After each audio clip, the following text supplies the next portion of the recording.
খাবে? শুভ সন্ধ্যা। শুভ সন্ধ্যা। চা খাও। আর কিছু খাবে নাকি চায়ের সাথে? টাটা।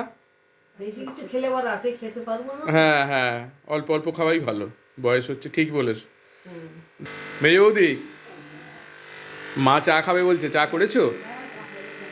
দেখি। আমি তো এই চায়ের থেকে বঞ্চিত। মানে আমার চা একদম ভালো লাগে না। কফি দাও, খাবো। হ্যাঁ, একদিন কফি করবে না? আমি ওপরে খাচ্ছি প্রায়, কিন্তু তোমার হাতের একটা আলাদা মাধুর্য।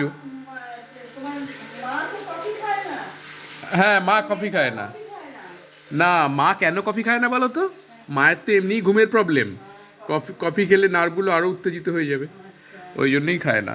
আচ্ছা, তা আমি কি বলছি, তোমার ছোট বোন তো এখন থেকে রুটি ফুটি সব করে রাখলো, তো আমি বলছি তা তুমিও করে রাখবে নাকি?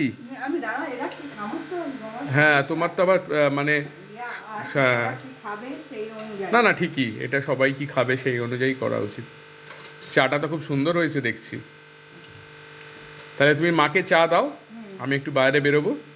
তা এখানেই শেষ করলাম ভাই আজকের ব্লগটা। বন্ধুরা ভালো থাকবেন, বাই।